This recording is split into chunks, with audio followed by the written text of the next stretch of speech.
Ada satu nikmat Bapak Ibu yang kalau kita tinggal di daerah jarang konflik, jarang terjadi pertikaian, jarang terjadi peperangan, terkadang membuat kita melupakan, tidak menyadari bahwa ini merupakan salah satu nikmat besar yang wajib kita syukuri, yaitu nikmat keadaan aman. Padahal para ulama membandingkan mana utama nikmat sehat dengan nikmat keadaan aman. Kalau soal ini ditanyakan ke kita, ke Bapak Ibu yang sudah 60 tahun ke atas, yang penyakit U itu, faktor umur, macam-macam penyakitnya, mulai dari telapak kaki, sendi lutut, pinggang sampai bahu kepala. Nah, ada tanda itu. Ya. Mana yang lebih besar, nikmat badan sehat atau keadaan aman? Pasti kita memilih badan sehat. Kenapa? Karena kita sudah tahu nilai sehat. Kapan tahunya? Saat diuji dengan kebalikannya. Kan begitu kadang-kadang kita baru sadar nikmat. Sadar kita nikmat kenyang saat diuji dengan lapar. Baru tahu, oh besar nikmat kenyang itu. Sadar kita nikmat sehat ketika sudah diuji dengan nikmat sakit. Ternyata ya, sehat itu mahal. Dan begitu juga sadar kita nikmat betapa besarnya karunia Allah berupa minuman air itu manakala kita merasakan haus. Nah, kita belum menyadari betapa besarnya nikmat aman karena kita jarang diuji dengan lawannya. Apa lawan dari nikmat aman itu? Keadaan takut. Itu sebab Bapak Ibu, kalau kita sering hadir pengajian tabligh musibah, ayat ini kan hafal kita. Ya. Kalimat pertama yang dibacakan oleh qari'ah kita pasti menjelaskan tentang bentuk-bentuk ujian. Walanabluwannakum bisyai'in minal khauf wal ju' wa naqsin minal amwal wal anfus was samarat. 5 bentuk ujian itu. Apa yang pertama kali disebut? Lawan dari keadaan aman. Khauf. Rasa takut. Kalau orang merasa takut berarti keadaan tidak aman. Kenapa ujian ini didahulukan? Karena memang nikmat lawan dari ujian ini merupakan nikmat yang terbesar kedua setelah iman. Aman dan iman itu satu kesatuan, 2 unsur yang tidak bisa dipisahkan. Kuat benar iman seseorang kalau keadaan tidak aman, susah yang bersangkutan untuk merealisasikan keimanan yang ada di dalam dirinya. Bapak Ibu, bolak-balik pesawat Israel di atas masjid kita ini subuh tadi rasanya tidak sebanyak ini yang datang ke masjid ini sholat subuh berjamaah. Iya. Bolak-balik saja, tidak usah nyuruh bom. Pesawat Israel itu bolak-balik di atas itu. Tidak sebanyak ini yang datang ke masjid. Kenapa? Takut kita. Diuji dengan rasa takut. Nah, ini yang sedang dialami oleh saudara-saudara kita di Palestina. Ya, keadaan aman itu diambil oleh Allah lalu berganti dengan diselimuti rasa takut, rasa was-was. Setiap saat, setiap waktu rudal Israel menyelinap ya di rumah-rumah mereka. Dan memang hebatlah senjata Israel itu. Sebuah rudal masuk di bawah bangunan mereka, kan bangunannya rumah susun flat 6 tingkat, 7 tingkat. Satu rudal itu ya masuk di lantai dasar, dari pucuk sampai ke bawah ambruk semuanya. Seakan-akan bangunan yang kokoh, semen yang kuat itu di dalamnya ada besi, bata dan segala macam, itu hanya seperti bangunan pasir. Jadi debu itu. Kalau sudah masuk rudal Israel. Nah, bayangkan itu keadaan rasa takut yang dialami oleh saudara-saudara kita. Nah, Bapak Ibu jamaah yang dimuliakan Allah Subhanahu wa taala, dengan melihat apa yang dialami oleh keluarga kita, saudara kita yang ada di Palestina, khususnya Gaza sana, pertama mengingatkan kita betapa besarnya nikmat yang ada pada bangsa kita, khususnya di wilayah kita, dengan keadaan aman. Ketika kita meninggalkan rumah, datang ke masjid, menunaikan fardu-fardu 5 waktu, tidak ada rasa takut sedikit pun di dalam hati kita, sehingga nyaman kita beribadah. Ya, kalau rasa takut itu menyelimuti diri kita, tidak nyaman ibadah. Dan kita pernah dites, musuhnya tidak nampak lagi, cuman bentuk bungo-bungo, namanya corona. 2 tahun tidak berani ke masjid. Bayangkan itu bukan rudal, bukan pesawat perang yang menakut-nakuti kita. Begal aja tidak berani keluar gitu, sempat heboh. Ya, jam 9 takut kita keluar kemana-mana. Bayangkan itu, ya, baru ditakuti oleh yang namanya corona. Tidak terbayang sebuah bom Israel meledak di halaman masjid ini.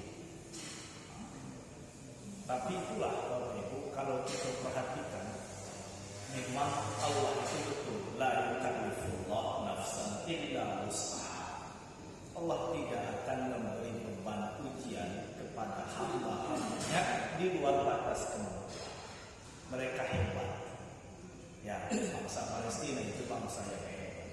Yang saya salut dengan mereka itu, baru saja selesai meledak bom menghancurkan rumah-rumah mereka, masih ngumpul asapnya, mereka lalu kerumun ngapain?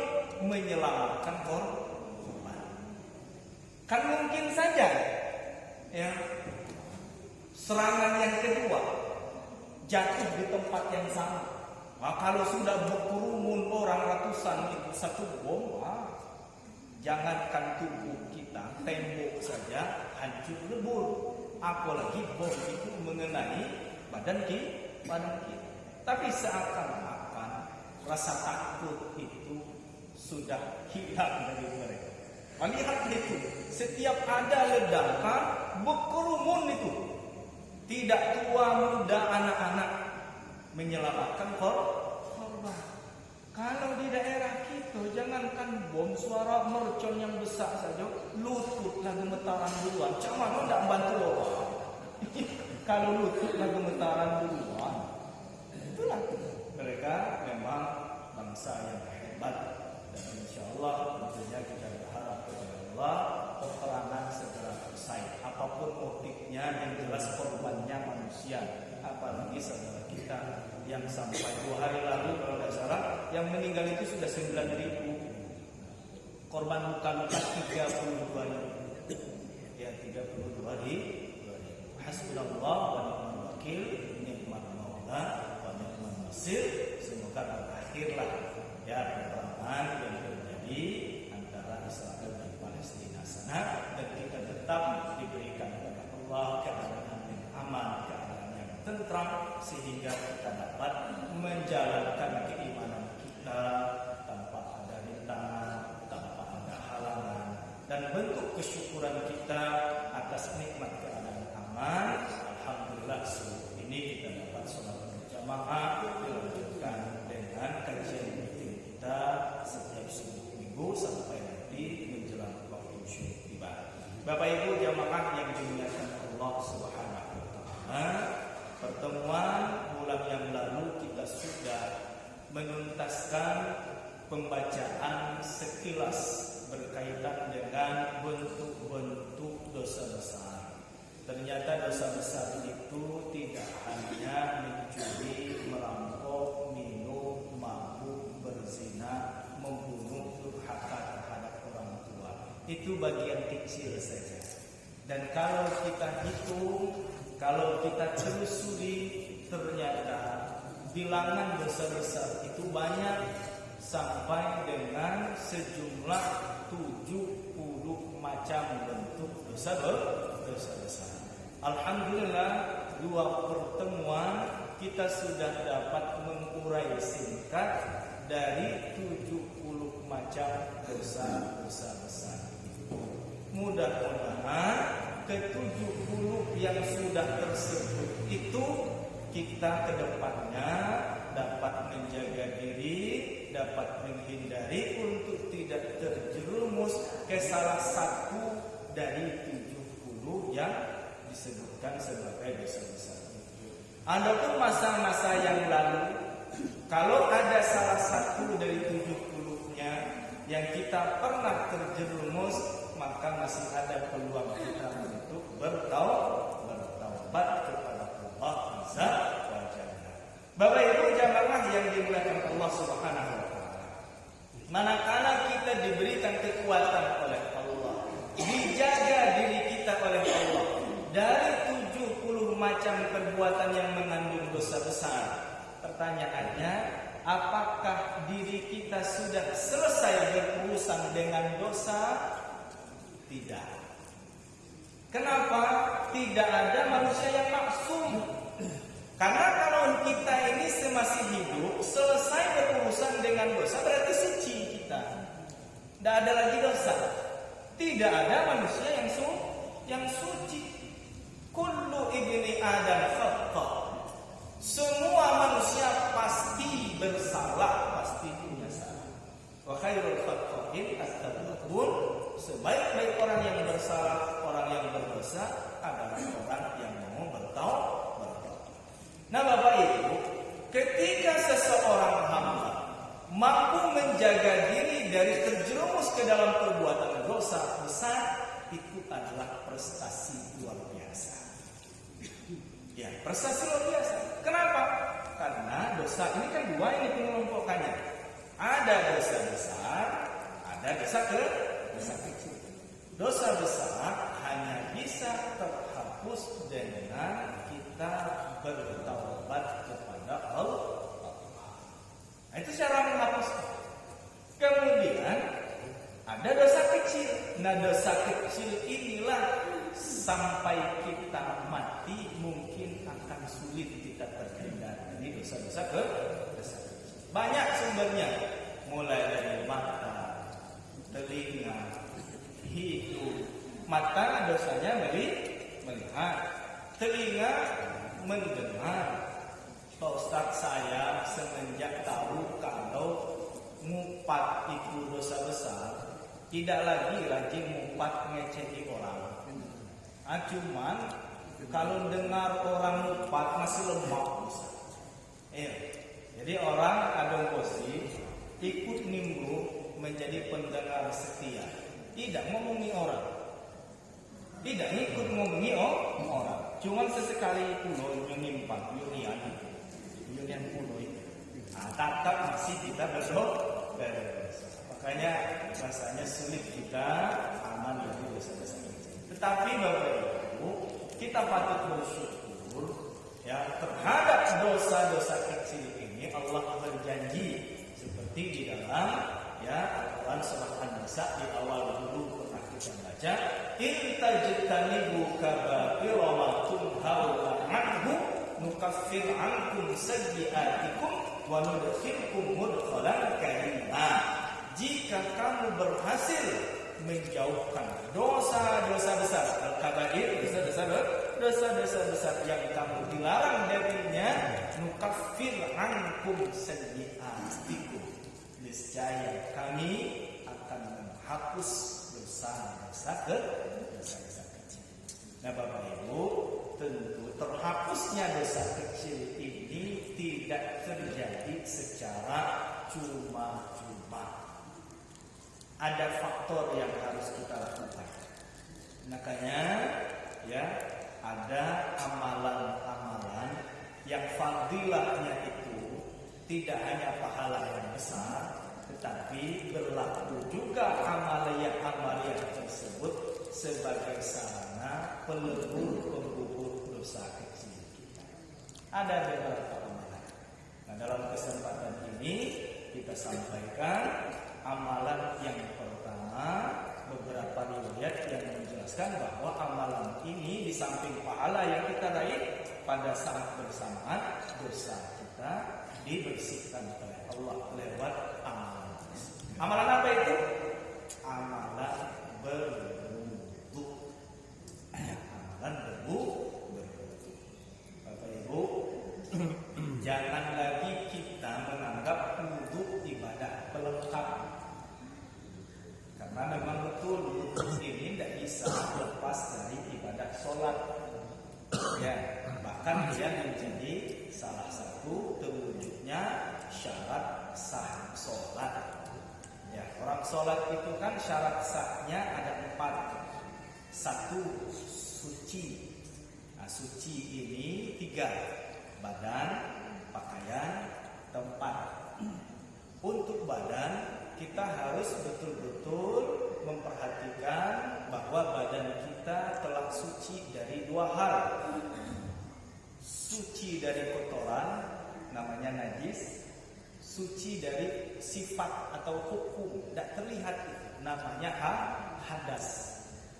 Kalau najis kan jelas bendanya, apakah cairan, apakah benda padat, kotoran hewan, kotoran manusia, darahkah, nanahkah, yang lainnya. Tapi kalau hadas tidak nampak. Tetapi badan kita sebelum sholat harus dipastikan telah benar-benar bersih, suci. Dari najis selesai. Ya, tidak ada kotoran najis yang menempel di badan kita. Kemudian yang kedua dari hadas. Ada hadas kecil, ada hadas besar. Hadas besar harus dengan cara mandi. Nah, insya Allah selesai. Kemudian hadas kecil. Bagaimana cara bersuci dengan hadas kecil? Ya lewat amalan wudu tadi. Ya lewat amalan wudu tadi.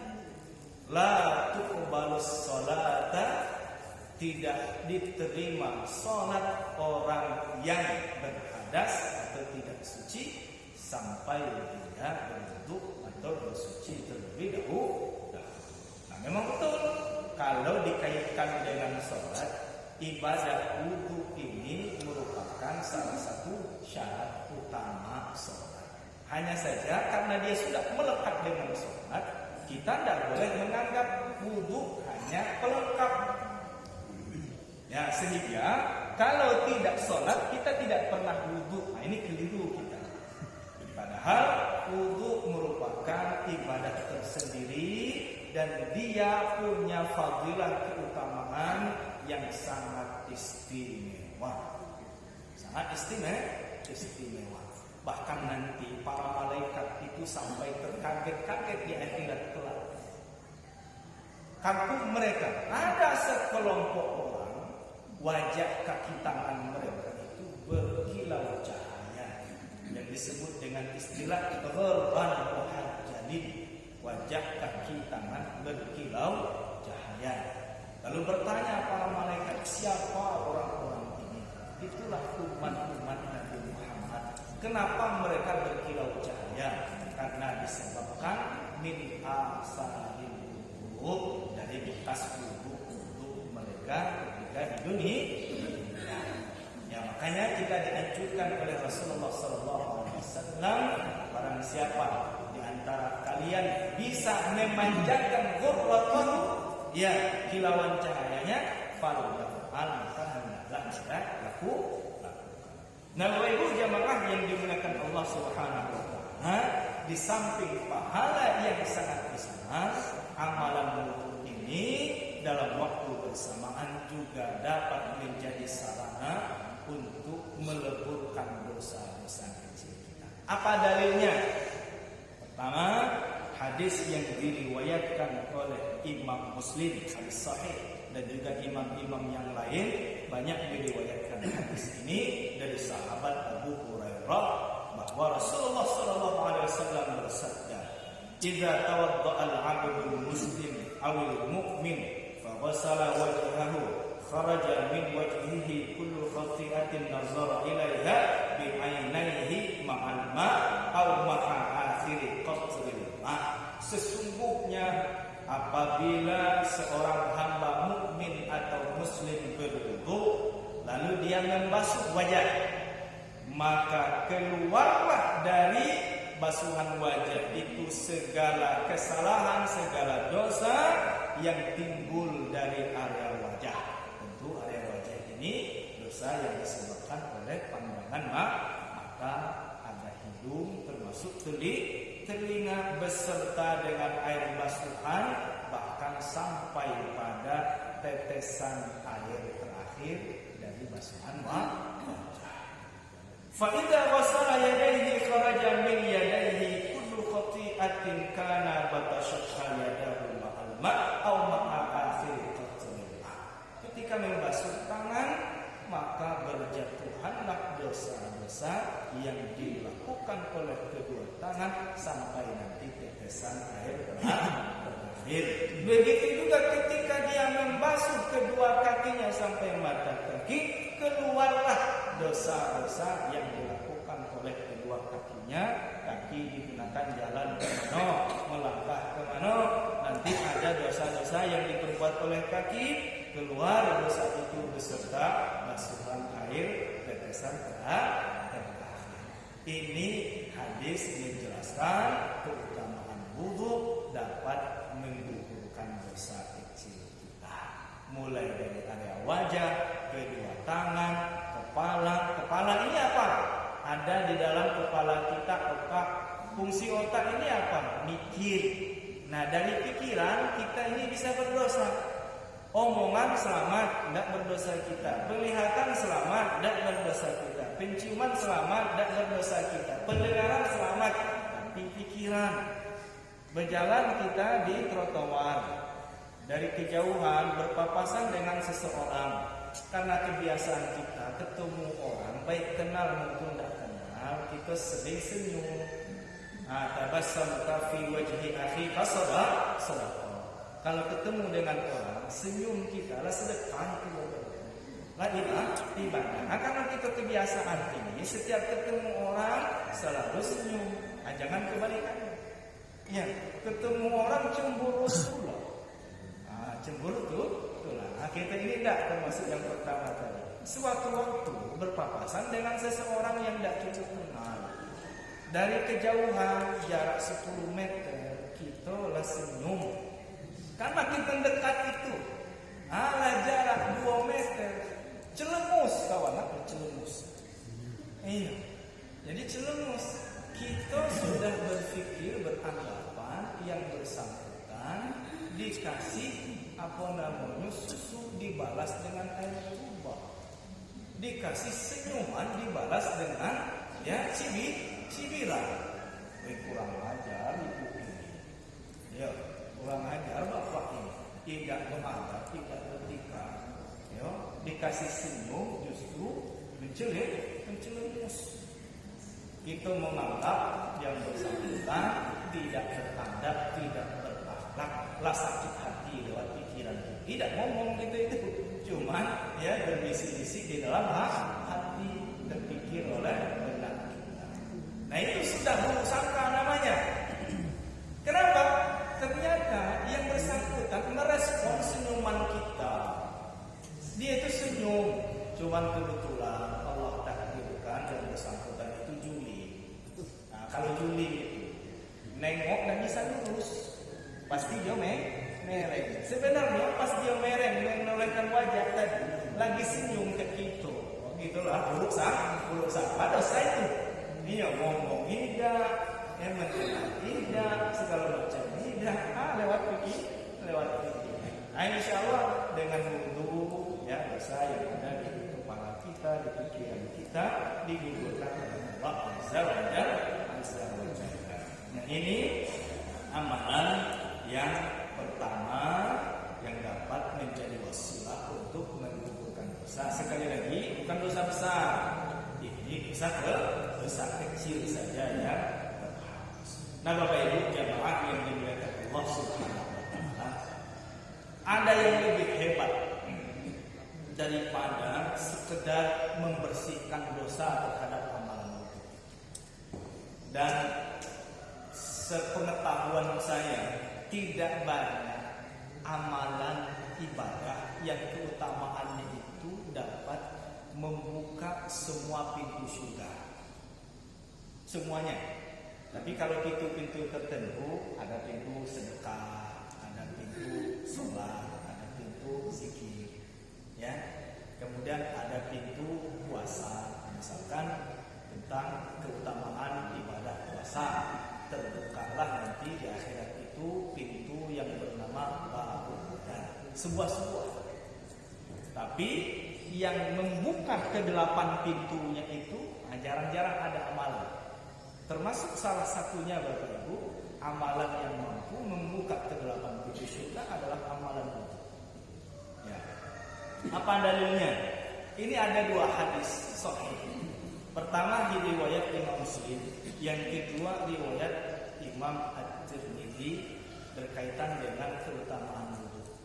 Ya, kita lihat dari riwayat Imam Muslim, diriwayatkan dari sahabat Umar bin Khattab dari Nabi sallallahu alaihi wasallam bersabda, "Ma minkum min ahadin yatawaddau."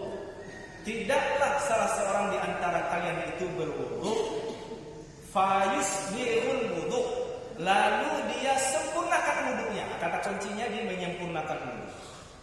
Sumayaqul, selesai dia berwudu dengan wudu yang sempurna, lalu dia mengucapkan syahadat, asyhadu an la ilaha illallah wahdahu la syarikalah wa asyhadu anna Muhammadan abduhu wa rasuluh. Kalau riwayat Muslim doa wudu sampai di sini. Nah, doa setelah wudu sampai di sini. Kemudian ada riwayat Imam At-Tirmidzi, redaksinya sama, syahadat, lalu ada tambahan ujung doa wudu. Apa tambahannya? Allahumma ja'alni minat tawwabin waj'alni minal mutatahhirin waj'alni min ibadikas salihin. Amalannya itu berwudu, menyempurnakan wudu, membaca syahadat atau doa setelah wudu. Apa keutamaannya? Illa futihat lahu abwabul jannatis samaniyah yadkhulu min ayyuha sya'a, melainkan terbuka baginya 8 pintu surga dan ia boleh masuk lewat pintu mana yang dikehendaki. Saya pagi setelah mendengar hadis ini sudah lama sebenarnya. Niat saya, harapan saya satu, ya Allah, semasa hidup saya nanti minimal sekali wudhu saya sempurna. Minimal 1 kali wudhu saya sempurna. Terbuka 8 pintu surga. Dan kita bebas mau masuk lewat pintu mana. Wudhu yang mana tadi? Wudhu yang sempurna. Nah, wudhu yang sempurna itu wudhu yang bagaimana? Susah-susah gampang wudhu yang sempurna itu. Sempurna itu apa artinya? Kalau kontennya itu 99,99,009, berarti masih ada kurang, belum sempurna. Sempurna adalah keadaan hidup kita yang tidak ada kekurangan sedikit pun. Ya, tidak ada kurangnya sedikit. Nah, Bapak Ibu jamaah yang dimuliakan Allah Subhanahu wa taala, maka penting bagi kita mengetahui cara menjadikan untuk kita sempurna. Sebenarnya 2 hal saja yang kita perhatikan. Pertama, sempurnakan perkara rukun. Yang kedua, sempurnakan sunnah-sunnah dalam berwudu. Menyempurnakan rukun tujuannya agar wudu kita sah. Jangan sampai nanti gara-gara berwudu kita mendapat ancaman neraka wail. Sama orang sholat tapi mendapat ancaman neraka wail. Fawailun lil musallin, neraka wail bagi orang yang sholat. Padahal dia sholat, tapi dia mendapat ancaman wailun, neraka yang menyala-nyala. Kenapa? Di antara penyebabnya lalai dalam sholat. Dalam wudu begitu juga. Ada orang yang melakukan amalan wudu, tapi yang dapat bukannya keutamaan, justru diancam. Suatu ketika Nabi dan para sahabat dari suatu perjalanan, mereka melaksanakan sholat asar dalam keadaan buru-buru. Berwudulah beberapa orang sahabat lebih dahulu dari Nabi. Pada saat berwudu, ada satu sahabat diperhatikan wudunya oleh Nabi, di bagian tumit sebesar kelopak kuku tidak terkena air. Bagian tumit kan wajib dibasuh kan dengan air. Lalu apa kata Rasulullah? Wailul lil aqab, celaka tumit itu.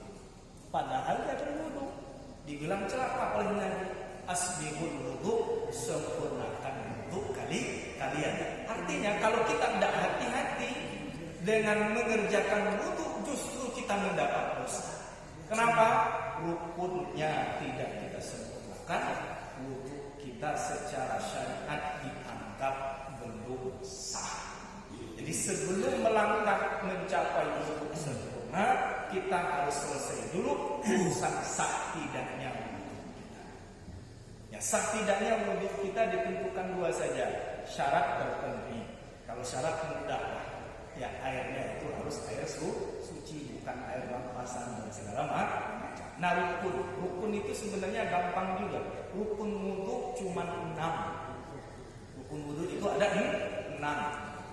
Kalau aktivitas yang dibasuh 4. Ya, kenapa 6? Ditambah niat pertama. 1 niat. Yang kedua membasuh wajah. Yang ketiga membasuh kedua tangan sampai siku. Yang keempat mengusap sebagian kepala. Yang kelima membasuh kaki hingga 2 mata kaki. Yang keenam terpeti. Dari 6 hal ini satu-satunya dari 1 sampai 6 harus sempurna. Mulai dari unsur niat. Niat ini walaupun dikerjakan, kalau tidak memenuhi unsurnya bisa saja batal niat kita. Jadi syarat sah niat harus terpenuhi 3 unsur. Qasad, ta'arud, ta'yin itu harus ada. Al-qasdu, at-ta'arud, at-ta'yin. Ini unsur wajib dalam niat. Aku niat ibadah karena Allah. Tidak sah. Ya, betul wudu itu ibadah. Tapi kalau kita katakan dalam hati aku niat ibadah karena Allah, tidak sah. Karena tidak ada ta'yin di sana. Qasad itu menyengaja, sengaja aku, nawaitu, usolli, itu bentuk lafaz dari qasad. Ta'yin itu menyebutkan ibadahnya apa. Ya, apa namanya? Ta'arud, ya ta'arud itu menyebutkan ibadahnya apa. Ta'yin menjelaskan ini ibadahnya fardu, sunnah atau apa. Makanya kalau dilafazkan bunyinya nawaitul wudu'a li raf'il hadasil asghari fardhan lillahi ta'ala. Kalau kita niat wudu hanya melekat di lisan saja, tidak diletakkan di hati, batal wudu. Karena belum niat. Terus nawaitul wudu'a tadi apa Ustaz? Itu bukan niat, itu hanya lafaz niat. Dalam mazhab Imam Syafi'i melafazkan niat dihukum mustahab. Mustahab itu hampir sunnah. Ya, dianjurkan. Untuk apa? Mengingat hati agar masang niat.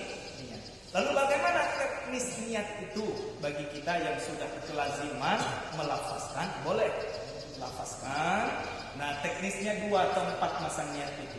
Bisa di awal, bisa juga pas air basuhan pertama menyentuh wajah.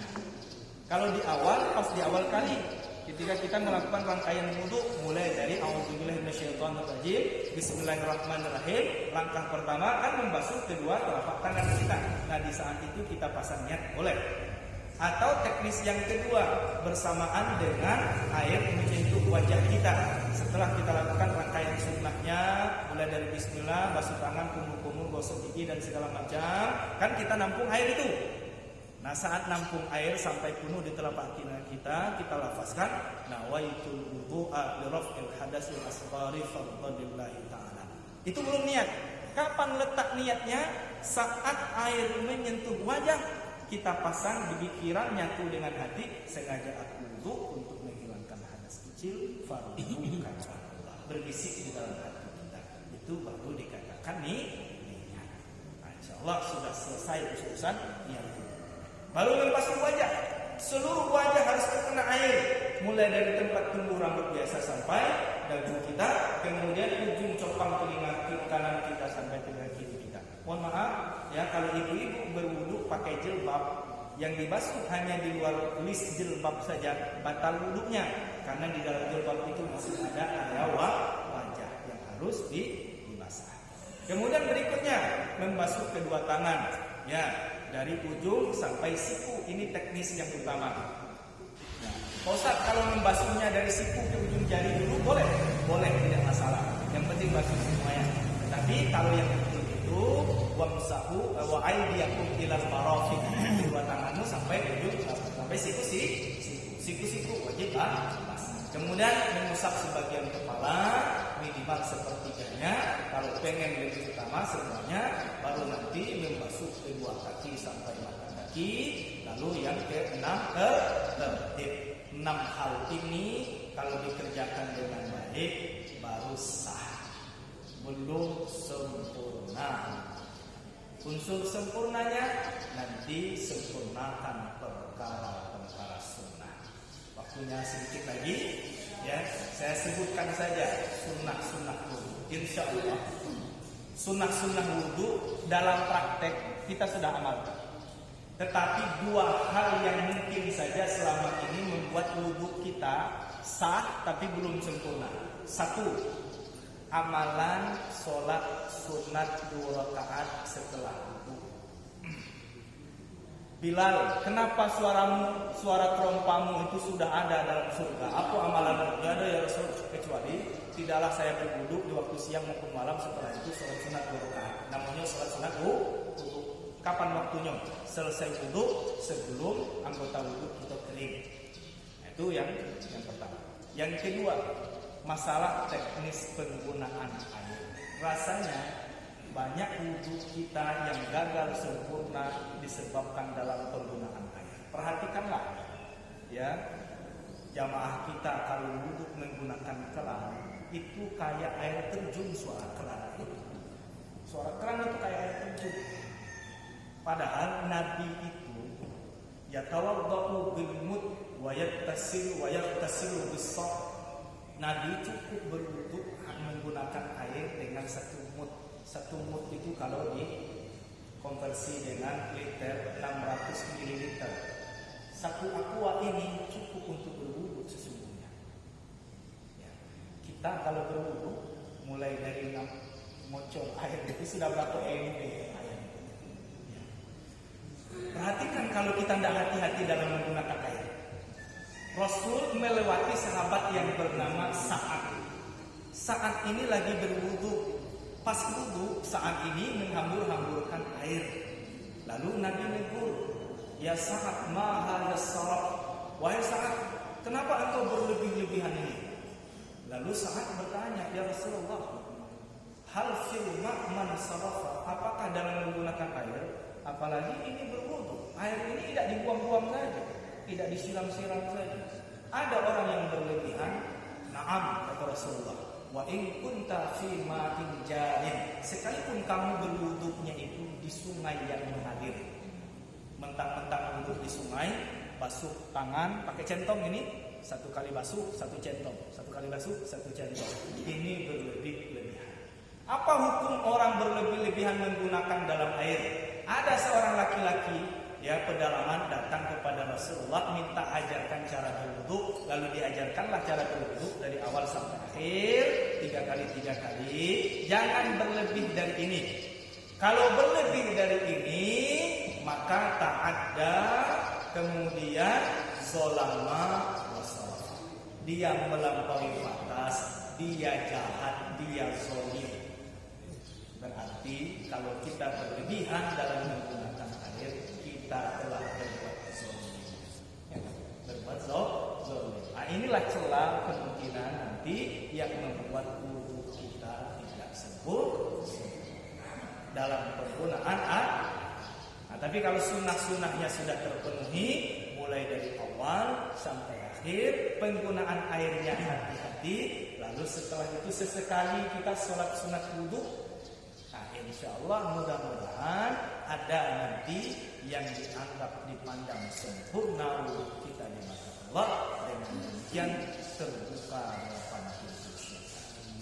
Amin ya rabbal alamin. Terima kasih atas perhatian Ibu.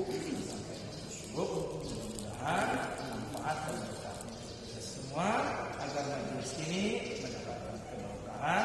Kita tutup dengan membaca majlis. Subhanakallahumma rabbana wa bihamdika asyhadu an la ilaha illa anta astaghfiruka wa atubu ilaik. Akhir kalam billahi taufiq. Ya, assalamualaikum warahmatullahi wabarakatuh.